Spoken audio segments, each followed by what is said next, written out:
अपनी आध्या को वापस पाने के लिए अब अनुज अनुपमा से कंधा मिलाकर करेगा फाइट। नमस्कार दोस्तों, स्वागत है आपका आपके अपने चैनल हंग्री स्पिरिट्स में। हंग्री स्पिरिट्स देख रहे सारे दर्शकों का मैं अंजू शर्मा दिल से स्वागत करती हूँ। आज आध्या की अच्छी खबर आई कि आध्या जिंदा है। पहले तो यही कंफर्म करना बहुत ही जरूरी था कि आध्या इस दुनिया में है भी कि नहीं, क्योंकि अनुपमा का दिल इस बात को मान ही नहीं रहा था कि आध्या मर गई, मगर अनुज पूरी तरह से कन्विंस था। तो आज ये खबर देविका ने दी तो अनुपमा की खुशी का ठिकाना नहीं रहा। और आगे क्या हुआ वो हमने देखा। चर्चा करते हैं। पहले वही निवेदन, जिन्होंने अभी तक चैनल को सब्सक्राइब नहीं किया है कृपया कर लीजिए, साथ में दोस्तों बेल आइकन दबाइएगा ताकि आपको हमारे वीडियोस के नोटिफिकेशन मिलते रहे। आध्या के जिंदा रहने की खबर अनुपमा तक पहुंच गई। अब अनुपमा के लिए लड़ाई आसान होगी, क्योंकि अब अनुपमा को यह तसल्ली है कि आध्या जिंदा है। इसलिए वो भागी गई अपने अनुज के पास, क्योंकि बाला काका ने कहा था कि आध्या ही है अनुज का इलाज। उसको लगा कि अनुज इस बात को पॉजिटिवली लेंगे, खुश हो जाएंगे। मगर ये हमेशा उल्टा होता है। जब अनुपमा सोचती है कि इस बात से अनुज बहुत खुश होंगे, शाबाशी देंगे, मगर अनुज उल्टा रिएक्ट करता है। तो अनुज ने उल्टा रिएक्ट किया। अनुज ने फिर से अनुपमा को बहुत सारी बातें सुना दी, मगर अनुपमा इस बात से खुश है कि अनुज ठीक हो जाएंगे, क्योंकि अनुपमा का जो दृढ़ विश्वास है ना वो नहीं हिलता है। ये बहुत अच्छी बात है।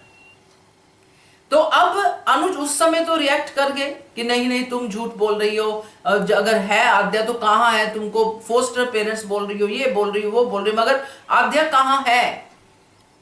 वो इस बात को थैंक यू नहीं कह पा रहा, क्योंकि वो उस स्टेट ऑफ माइंड में नहीं है। उसको सिर्फ आध्या सामने खड़ी चाहिए, तब वो मानेगा कि आध्या जिंदा है। खैर अनुपमा ने अपना काम किया। उसको लगा कि इस बात का असर होगा अनुज पे। अनुज ने बुरी तरह से अनुपमा को धक्का दिया, चला गया, जो भी किया। बट अगले दिन सुबह अनुज वहीं पे आके ये बात बोलता है कि अगर तुम कह रही हो तो मेरा दिल विश्वास कर रहा है, दिमाग नहीं विश्वास कर रहा।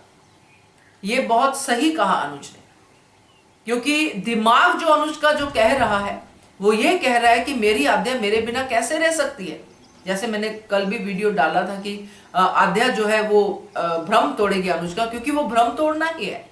उसको लगा कि आध्या चली गई है तो आध्या मेरे पास वापस आ जाएगी, बच्चा है नाराज हुआ आ जाएगा वापस, मगर आध्या वापस ही नहीं आई, क्योंकि आध्या उलझती गई। आध्या की कहानी तो हमने डिस्कस की है कि अभी आगे क्या होने वाला है। बट ये पूरी की पूरी उलझन अब इस तरह से सामने आ रही है कि आज अनुज जब सुबह सुबह अनुपमा के पास गया, उसने उससे बातें की, उसको कहा कि मुझे विश्वास हो रहा है, फिर वो कड़ी पत्ते वाला सीन जो हुआ। मगर यहाँ पे अनुज ये बात गलत करता है कि मैं भरोसा तुम पे कर सकता हूं। अनुपमा ने तो सिर्फ भरोसा ही किया है, और भरोसा तोड़ा कहां पे है। खैर उसकी मेंटल कंडीशन ठीक नहीं है। और दूसरा ये भरोसे वाली बात जो मैं समझ पाई हूं, चाहे हमें बुरी भी लगी हो, मगर जो अनुज की स्टेट ऑफ माइंड से मैं समझ पाई हूं कि वो आध्या वाले मामले में कह रहा है भरोसे की बात, और किसी मामले में नहीं कह रहा कि तुम मेरा भरोसा तो नहीं तोड़ोगी। भी आध्या जिंदा है ये तुम मुझे भरोसा दिला रही हो, कहीं तोड़ोगी तो नहीं। शायद इस मामले में ऐसे बोल रहा है। मगर अब आध्या को दोनों ने आध्या को महसूस किया है मंदिर में।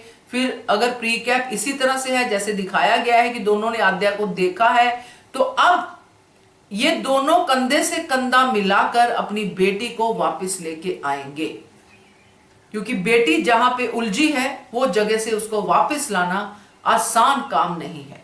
और दूसरी चीज, अब अनुज के पास ना तो स्टेटस है ना ही पैसा है, और ये लड़ाई बड़ी ही डिफिकल्ट होने वाली है, मगर आसान होगी जब ये दोनों साथ में मिलकर लड़ेंगे अपनी बेटी के लिए। फिर होगी इनकी हैप्पी फैमिली। क्या कहते हो आप इसके बारे में कमेंट कीजिएगा। देखते रहिए channel Hungry Spirits. Thank you so much. Subscribe to our channel by clicking the subscribe button.